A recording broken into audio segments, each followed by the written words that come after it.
For the next two games, the scene shifted to Indiana.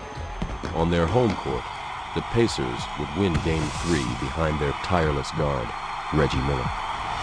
Lead pass ahead for Mark Jackson. This is what Indiana wants. They run to Miller for three. Got it. In Game 4, the Bulls led by a point in the final seconds when Miller and Jordan would square off again. Here we go. McKee holding, looking. Here comes Miller to the top. Miller a catch. Miller a look. He hit it. Reggie Miller knocked it down. 0.4 of a second left.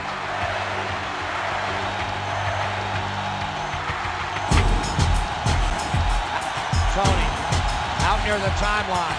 Looking. Got it to Michael.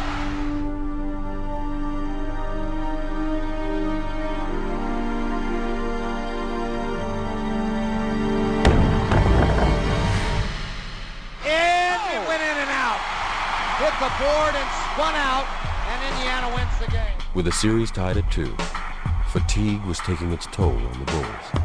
And meanwhile, out west, the Utah Jazz were rolling towards the finals.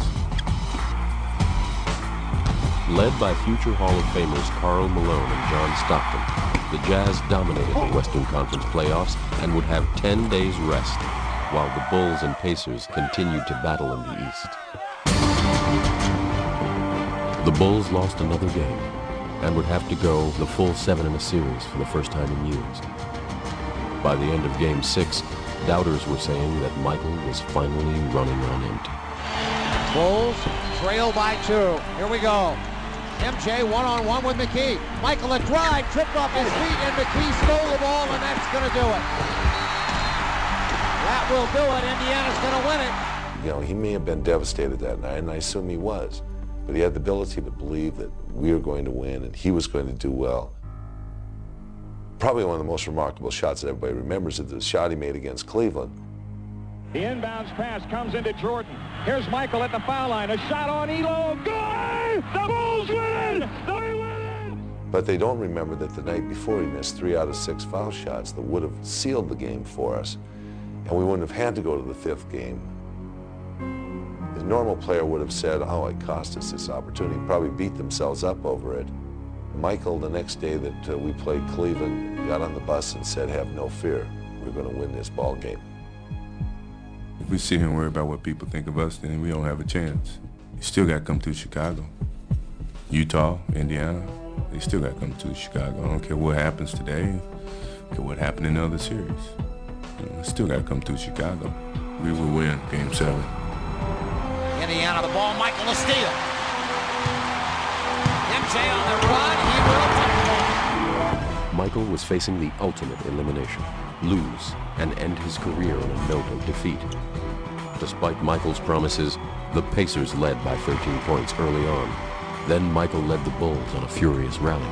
Circles, he's loose, driving and dunks the ball and a foul.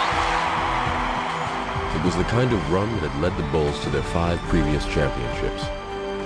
But there was still a half of basketball to play. Here we were in the conference finals. In the 7th game, we were down going into the 4th quarter. And I thought maybe this is it. Maybe we've had the last hurrah. But something rose up in these players, led by our hero.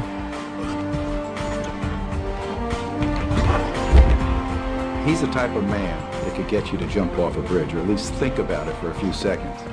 He has such a will to accomplish a mission that everyone follows him.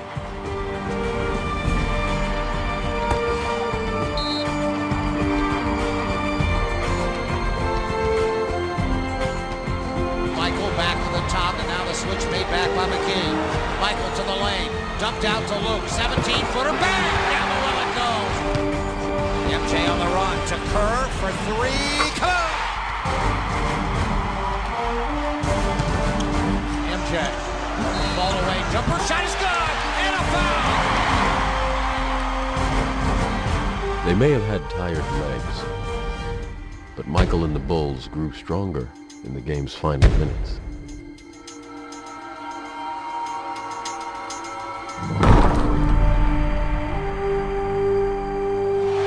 Bulls win, 88-83. They go to the finals again.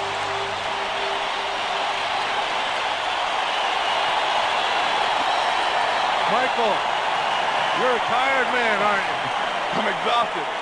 But that's what it took to get to where we have to go. I mean, everybody had to leave it on the floor, and there's no tomorrow. It's the last dance, so we got to give everything we got. They're rested. You guys are fatigued, but I know you'll be ready to play on Wednesday. Our hearts are not fatigued. That's the most important thing. All right, Michael, great job.